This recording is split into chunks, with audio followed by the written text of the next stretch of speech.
Now, most of your clients and prospects already have IoT in their business.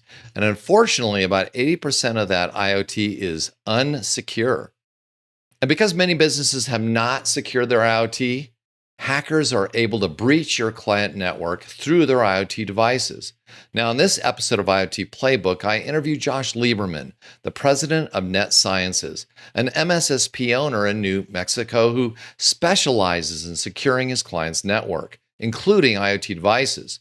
Now, Josh uses Nodeware, an IoT security software tool, to help him secure his client's network. Now, I also interview the team at Nodeware, an IoT security software company, because of their IoT focus. The Nodeware team brings some very helpful tips on what to look for in IoT security. So, head on over to podcast.iotplaybook.com where you can learn about IoT security from a channel partner and a software company that specialize in IoT security. All right. Hey, welcome everybody. This is Mark Smith, the host of IoT Playbook, and I'm here with my good friend, Josh Liberman. Josh and I go back and at a bunch of Channel Pro shows. We've been to, dozens together. And Josh is a frequent writer and speaker at the Channel Pro. And so he's been keeping up to speed as I've launched this new thing called IoT Playbook. I'm also here with a group from IGI. So make sure I get everybody, but Todd Nielsen, who is VP Product Development for a new product they got called Nodeware. Well, actually, I know it's actually been out for a little while. And then Tyler Ward, who's VP Security from IGI, and Brian Drake, who is the Director of Technical Development, lead developer for Nodeware. And I first became aware of Nodeware actually when one of your colleagues from IGI reached out to me. They saw one of my webinars that I was doing called How to Become a Security, How to Become a Security or MSSP, even if you're not a security expert. They reached out to me and said, hey, we've got this security product. And I go, really? What is it? Nodeware. And I go, wow, what is it? I need to see this. And so anyway, I got to see the product, and the real theme for this particular episode is all about IoT security. It's becoming an increasing concern of mine, and something that I taught in my MSSP Quick Start class, which was this. Hey, for all of you managed security service providers, if you're telling your clients that you're secure, they're secure, but you're not securing their IoT, they're not secure. So you need to pay attention to this, and this is a relatively new thing for our market. A lot of people have not been paying attention to IoT because of a big problem, and that big problem is a lot of their RMM tools, remote monitoring and management, they don't even see IoT. They just scan it, and they find a bunch of question marks. And so, what do most people do with those question marks? They ignore them, to the peril of themselves and their clients, because as we see, and we're going to, I think, increasingly hear about breaches through IoT, meaning through, let's say, a surveillance camera, access control, or the Bellagio fish tank, as we like to use, right? Yeah. That which is crazy. But yeah, increasingly maybe through your HVAC system, okay? So Josh, being our written a bunch of articles for us on how to put together a security offer, approached me at this last Channel Pro show and said, hey, Mark, have you ever heard of Nodeware? And I said, well, as a matter of fact, I have, but tell me about your experience. He goes, well, and now here we are. So Josh, tell me about your business, how long you've been in business, and kind of how you got into then security, and then how you found Nodeware. Okay. Well, Net Sciences is 25 years old in a couple of weeks. So I've been at the helm since that time. 5 years before that, had kind of a side gig known as PC Services. So I've been in the business for about 30 years. The focus of Net Sciences is on small to mid-size professional services businesses in New Mexico, but that's a little bit like saying fish like water. 99.2% of our businesses in New Mexico have 100 or less employees, much less computer users. So that's our demographic. That's where we fish. As far as what drug us into IoT security and how we've begun to focus on that, I like to think of IoT security as the jumbo shrimp of our the oxymoron of our world. Maybe congressional excellence is another good example. But anyway, IoT security, we spend most of our time protecting our clientele against IoT devices by subnetting them off and by controlling their access to anything but their little tiny bit of the world. And that wasn't good enough. We were missing things. We didn't know when new devices popped up. We didn't know about default username and passwords. We didn't have a handle on how to chase a more professional delivery of IoT services. And in that, at the same time that I was looking for internal vulnerability scanning and other services we could add to our portfolio, we discovered Nodeware, which was almost 2 years ago, actually. I think it was in April of 2 years ago, so 20 months ago. And so what was the prompting that caused you to even look for something like Nodeware? Well, awareness that IoT was going to become an increasing problem, as you know, and many people that hear or see this will know, many IoT devices are not only insecure out of the box, but they're not necessarily securable and updatable. So they have firmware that you can't flash, or they have proms or other things that can't be updated. And once there is a discovery of vulnerability, it's there forever. And these are frequently buried in large devices, whether they're industrial refrigerators or larger things, and therefore they're going to be around for a long time. So that got me to realize that we have to learn to better segment them. And that got me to realize that as more and more of these devices proliferate, often against our will, or at least without our knowledge, we need to be alerted to their presence as well. I mean, a lot of our sites don't even think about this. They plug a refrigerator in, it's got an Ethernet jack, so they plug that in, or they hook up an internet radio, or they set up a Nest or other similar thermostat or a Ring doorbell. The list goes on. We need to know about these things. So that was going on, that search. At the same time, a search for a device or service that would allow us to do a better job of checking our own work, of finding vulnerabilities, deprecated protocols, and other things that we miss on our networks. And these roads converged in Rochester, New York, apparently, without our knowing. So suddenly it was Ra-cha-cha time. Mm-hmm. All right. So on the IGI side, right? I mean, so tell me more about what IGI does and why you guys decided to create Nodeware. Yep, absolutely. So I'll give you just a brief introduction to IGI. We've been around for north of 30 years. We're heavily cybersecurity focused company. That's all we do. We eat, sleep, and breathe cybersecurity all day. No IT management. We're supremely focused on that aspect of this business. So what took us into Nodeware is relatively interesting. So I myself and my entire team, we come from ethical hacking, incident response types backgrounds. And we do a lot of penetration testing and incident response, especially today. What we were finding primarily with penetration testing is that in our activities, just as you mentioned, Josh, we find devices on networks all the time that expose vulnerabilities to our clients, whether they know about them or not. I can think of one particular instance which prompted or solidified our gratification in this tool is we were performing a pen test for a bank.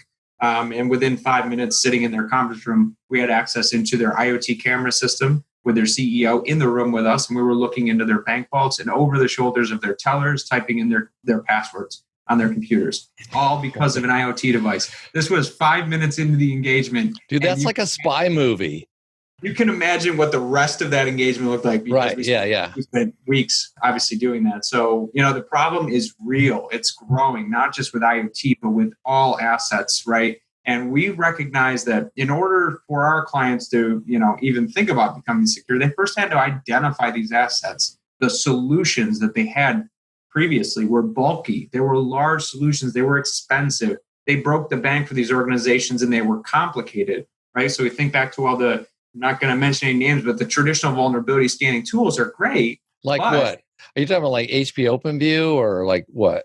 Some things like that. Yeah. Yeah. So, a commonality between a lot of the vulnerability scanning tools in the market is they lack asset identification in real time. So that is a huge factor that you have to go out and find other tools like SolarWinds and Netrix to find assets on your network. And now you have two dashboards that you've got to now correlate things manually. So there was a problem there. asset identification was number one.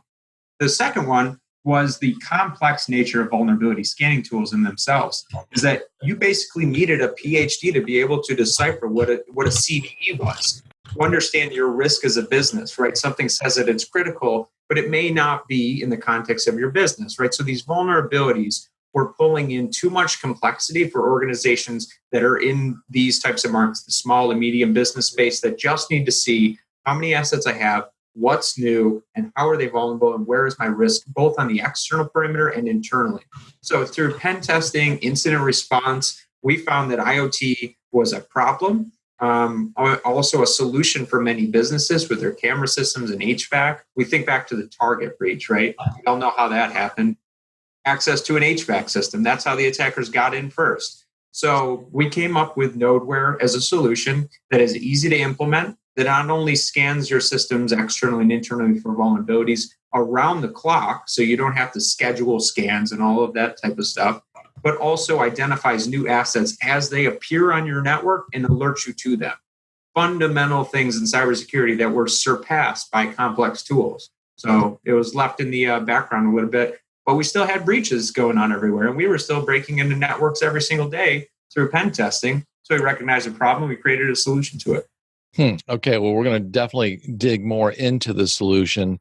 So now we know what the problem that you're trying to solve, which is, and let's talk about the scope of the problem, because I think a lot of people that are running more traditional tools where it doesn't actually identify the IoT, they may think, well, I don't really have that much IoT out there. So you now using your tools, what percentage of the devices out there are not traditional, like PC, laptops, servers, and stuff? I mean, what would you say is out there? So I'd say a good 20 to 30% nowadays are items that users and organizations don't even know exist. And that is the common factor between our pen test and heavily in incident response and the discovery of what you have on your network. We have rogue access points that employees bring in from their homes and mount into the network. Nobody understands that there's a rogue access point there. We have printers that people purchase staples that they bring into their office that are network connected. We have camera systems, Nest. We have personal thermostats for your offices. We have devices everywhere now, and camera systems are everywhere. So when we go into an environment, we get a scoping sheet from our clients. We say, give us the internal subnets and identify the assets that you currently have. We do that more, so we're going to find the assets anyways, but we do that more or less to make a comparison to show them what is between that, right? Where is your shadow IT? So we can accurately identify those in the engagement. And we find around 20% or so, sometimes more, sometimes a little bit less, are IoT devices. And the facilities management devices are a big one. And those are the ones that face the outside, that give you direct access into the building control systems, which are things like your heating, air conditioning, power, alarm systems, all of that stuff. So we find some pretty neat and interesting things. If you can shut down the power to a facility, you can do some neat stuff with that as well. Yeah, I'll bet. So, yeah. Josh, for you, adding it in, it's part of your security bundle, which includes a bunch of other things right in there. So that's part of your offering. What, as you've been thinking about rolling this out, do you see, because now you're going to be discovering 20, 30% extra devices, that opens up more opportunities to manage more of the stuff that you haven't traditionally been managing? So I think the question in there was, do we see these additional opportunities? And to answer that, if I got your question right, yes, that's part of it. I mean, part of this is all about extending our footprint, but honestly, it's more, in my opinion, it's more about closing this circle and making sure we understand what's in the network, where the perimeter is, and what new threats, because I think of IoT as the Internet of Threats, to be quite honest with you, because most of these devices, in my mind, aren't worth the trouble, and they get dropped on our networks, and they're a risk. And one thing that every MSP or MSSP dreads is that question that will come up if we ever have a customer truly and effectively breached. The very first question will be, how did it happen? And there's no harder question, or at least more expensive question, to answer. The forensics necessary to respond to that accurately probably exceed the annual cost of any of our programs. So to jump back to that, yes, it does expand our footprint. I'm not seeing 20% IoT yet. We're still seeing small percentage here. But what I am seeing is real risks and real threats. Default usernames and passwords are remarkably common. And even in our own case, we recently switched or started with a new brand of video surveillance stuff. We found that even having taken the training and being aware of the fact that there's a default username and password in the NVR, the network video recorder, didn't consider the fact that each one of the cameras themselves, of course, has got an embedded web server with a default username and password. We had missed that until it was identified to us. If I remember right, it was actually the Nodeware box that pointed that out. We also, like many people, we get overwhelmed, and I know very well that we needed to shut down SMB-v1, aka CIFS, on our networks long ago. An insecure file sharing protocol, it's proliferated just about anywhere. And we missed it. And we found it in our own network when we first started running our scans with the Nodeware box. And that was a leap forward for us too. We shut it down everywhere, took a little heat at the places with 20-year-old scanners that couldn't be updated, but it was worth it. Now, if you're in a billable model where fixing security issues are billable, this thing's a godsend. If you're not in a billable model where you're on a flat rate with customers, and we have a mix, mostly flat rate, but some billable, it's still a godsend. You're not going to make money off of it right away, but you could save your ass. I mean, honestly, it finds things you miss, and that is absolutely more important to me than billing more at those sites. Now, having said that, once it's in place, you have some tools to start getting creative with and to start expanding your billable footprint. So with the, you mentioned the target situation, right? So the problem is that a bunch of devices out there that's growing, the percentage of IoT versus non-IoT. Second of all, that you've got these vulnerabilities like default passwords that are being left in there potentially by the OT guys, right? So they put an HVAC system connected to the network, take off, don't think about the cybersecurity concerns, right? So the potential loss to the client is, if they get breached, could be monumental, right? I mean, embarrassing, but also otherwise, right? The assumption is going to be, now some of you may think, well, if I don't get into IoT and my client gets breached through IoT, they can't blame me. Isn't the assumption going to be, hey, you're my IT security guy, you should have figured that out, right? I'll jump in and just say, hell yes. Yeah, I mean, there really isn't going to be a time. And if I was them, I'd feel the same way. I mean, you're in charge of this shit. Why aren't you in charge of it? And on top of that, quite honestly, you're assuming that there's a way, again, to determine what the vector of attack was. That's a really hard thing to do on an SMB budget. So you say if they find out they got attacked through IoT, they're not going to find out they got attacked through IoT. They're not going to spend the money it would take to document that. With rare exception, it's too hard to do that. So all they're going to know is you failed. So can you guys give me, like Tyler, maybe an example of somebody where you put this in, discovered a problem, and then were able to deal with it, right? Yeah, so absolutely. What was, Yeah, absolutely. And so right now, my incident response team, we're heavily engaged with a high profile incident. So I'll give you two stories. A client that doesn't have Nodeware and doesn't have a security solution like this. And I'm going to give you an example of a recurring client that does have the solution. So the example of the client that does not have the solution was just hit for $1 million wire transfer fraud. And they will never see that money again, likely. Not only that, but now they have to pay my team to come in and clean it up. And they've also have to pay their lawyers, and the costs are just, they're phenomenal. I mean, it's a very expensive endeavor. You have the other side of the equation. And how did they get breached with that wire? Great question. So we think we have a lead on how, and it could involve an externally exposed remote desktop server that they were unaware had a port open to the outside. So Nodeware would have identified that port open to the outside. Okay. Would have identified that. And then vulnerabilities on that system that could have allowed for the breach. The second one is an ongoing client. It was a really similar situation. They had Nodeware stood up, and they had stood up another RDP server, their internal IT staff. It's a large organization. So they have multiple departments not necessarily working with each other all the time and communicating. So the IT admins had stood up in a remote desktop server and created a NAT rule on the firewall and allowed traffic directly into it.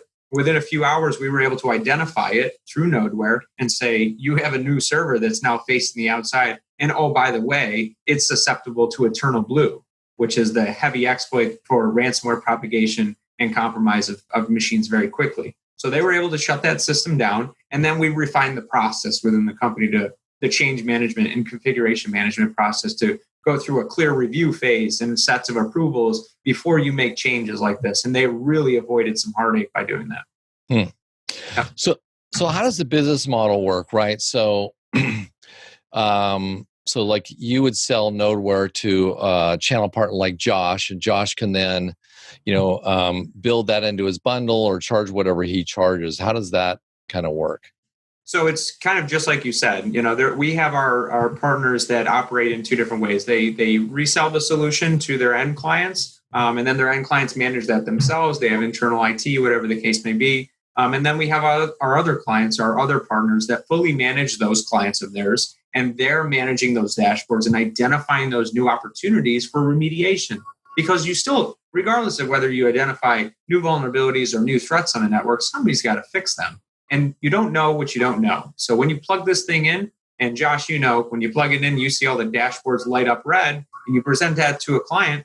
Now, even if the client is breached, you're still informing them of their risk and saying to them, you need to fix these things. We need to fix these things together so that you're in a defensible position now for the security. Because just like you said, Mark, regardless of whether or not it's the MSP or the IT services company's fault, the customer unknowingly always looks to them. And we run through that a lot in incident response. And it's usually not the MSP's fault. It's usually the client who had neglected to do certain things. And Nodeware is an opportunity for our partners to identify risks, relay the mitigation to them, to their clients, and then act on those things. So then, Josh, how do you bundle in, so you're not really selling Nodeware separately, but it's part of your overall full security package. How does that work? So, yeah, we never sell it separately, and we don't use the name, and it honestly wouldn't mean anything. I don't think the word node means anything to most, if any of our clients. So we have 3 packages that are cleverly called basic, advanced, and comprehensive security packages, and we align them with 3 MSP programs that are even more cleverly called silver, gold, and platinum.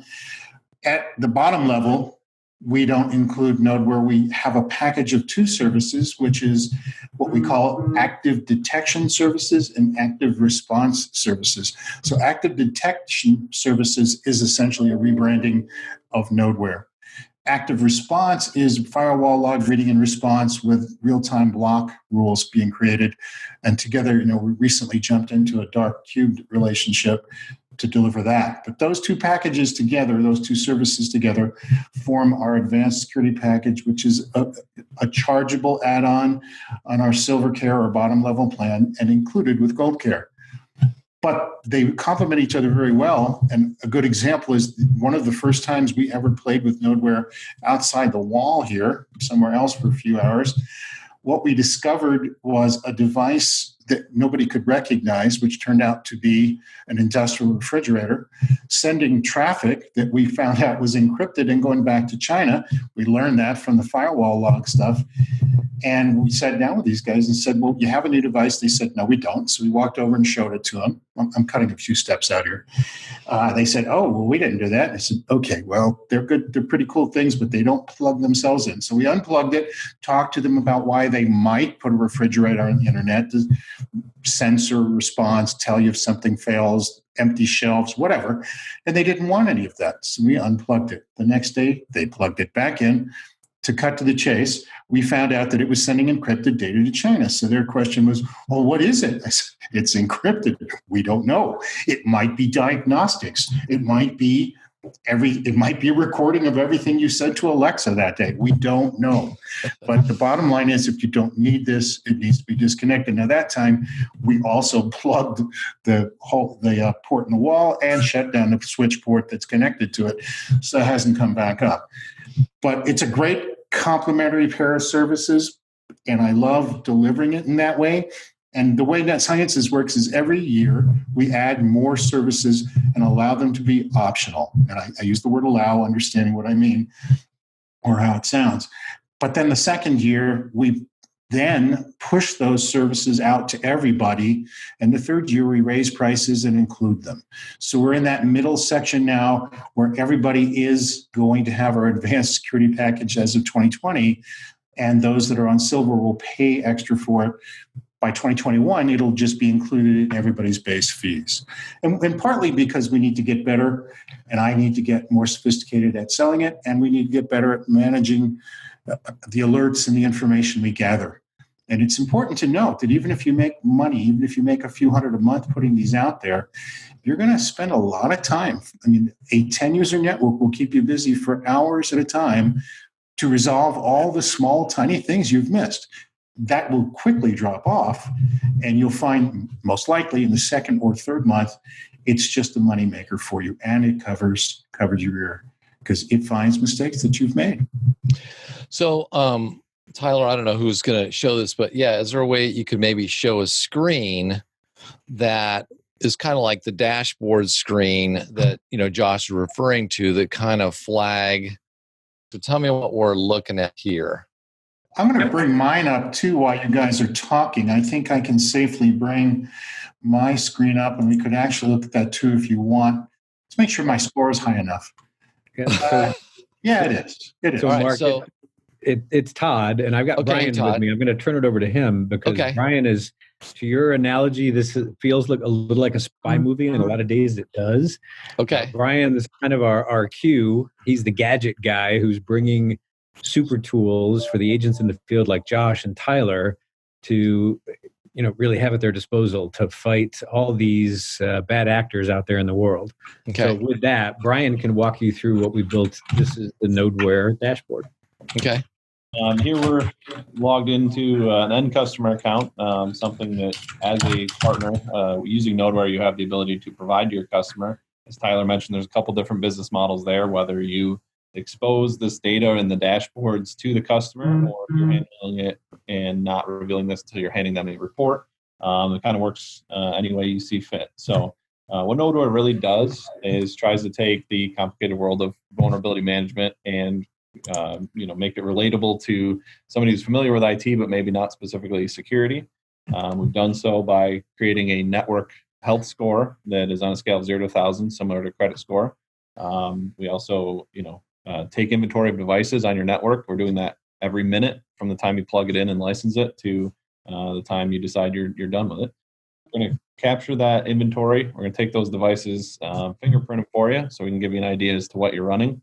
In that case, a lot of, identifying Windows desktops, that sort of thing, but also the IoT devices that we're talking about today. And then the last piece being take those identified devices and scan them with a full vulnerability scan, but done so in a way that it's lightweight enough to be left on your network running in the background, but also produce the highest quality results that we can.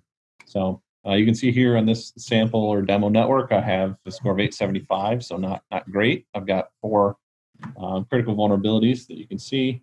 This is a 15-device network, 6 of them being Windows boxes. I'm also scanning and monitoring 3 external websites. And then you can see we've also been receiving some alerts. So this one doesn't get a lot of on-off device traffic, so my new device alerts are kind of old. But you get those every time a new device is connected to a network. You have the choice to enable those or disable those per network. Then you'll also get updated as we find critical vulnerabilities scanning through the network. So jumping in here to this network, there we go. You can now see all the devices. So Nodeware, the dashboard here is showing you the last 30 days, but we do maintain inventory for as long as you have us on your network. That's useful for a few reasons. One is we know when something is new and we haven't seen it before, and when something has just been off for a few months.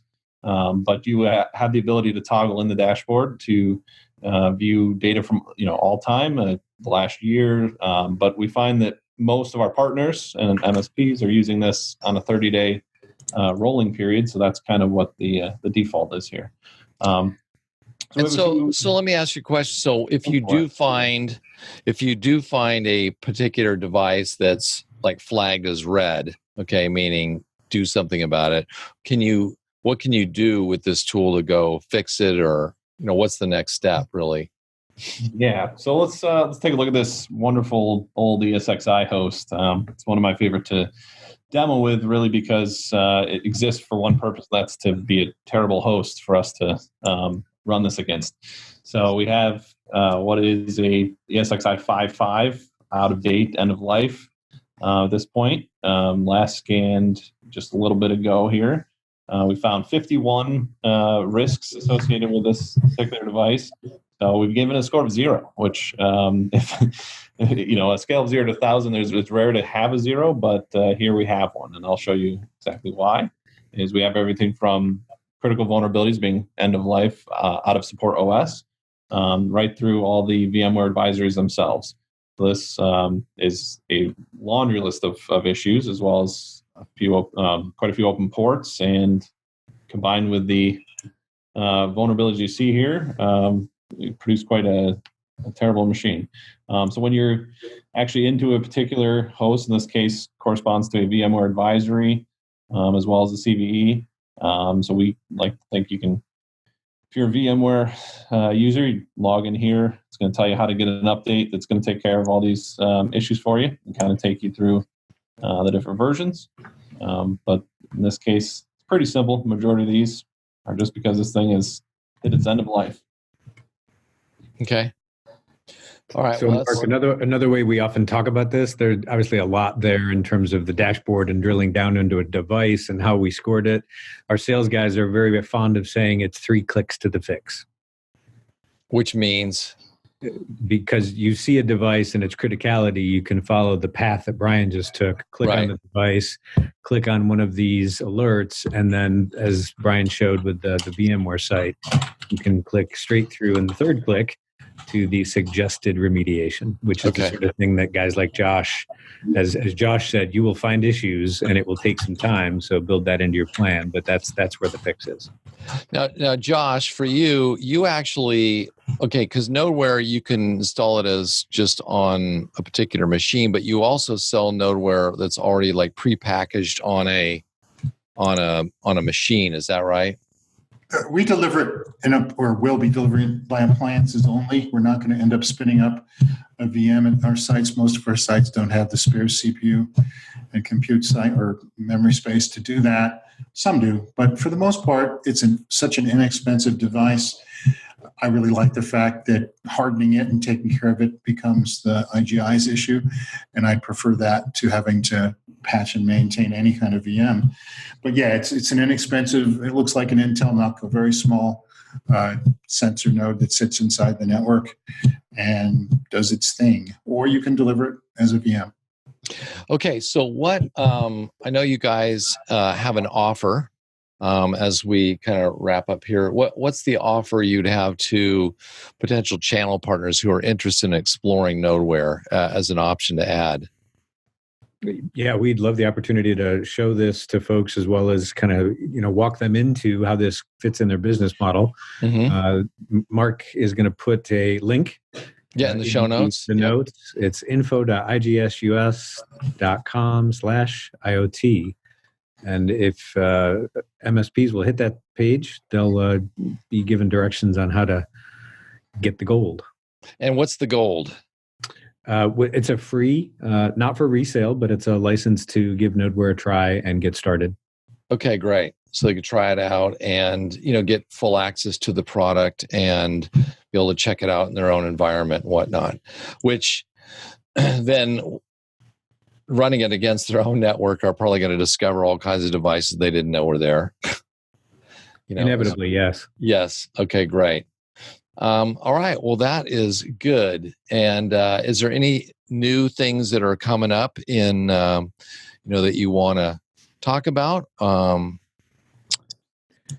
Yeah. So the gestalt, the kind of the way we're wired, the DNA at IGI is that we're constantly trying to keep pace with the folks who are inventive and work all day and all night. So we have a lot of good stuff in 2020 coming up in terms of both integrations to other products like RMMs, other SIM products, and we're also working on some great functionality. So through 2020, we will definitely have some cool new features to roll out. So look for more enhancements to our power tool. Okay. And just out of curiosity, are some of those warranty companies, they'll grab an inventory list and then say, hey, I can add a warranty on this. So it's, more revenue opportunity. Have those warranty companies gotten into IoT? I mean, beyond sort of laptops and servers and all that kind of stuff? Do you know? Not to too many different levels that I've seen. The IoT companies, I mean, the large and vast influx of IoT companies, like Josh was saying, are coming from out of the country.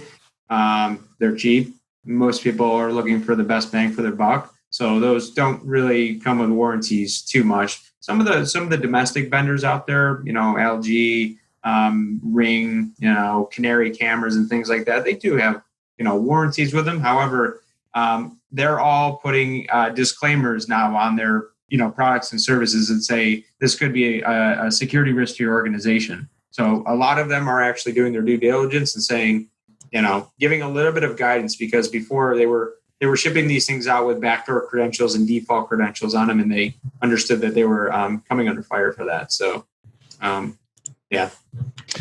Okay, great. Well, again, in the show notes, I'm going to include a link to get your not for resale version of Nodeware that you can try on your own network and try it out and see what you think. And then if you like it, you can also reach out to them for more info. So, guys, I really appreciate it, and I appreciate you educating us all on the whole, problem and opportunity around IoT security. Thanks a bunch. Thank you. Thank you, Mark.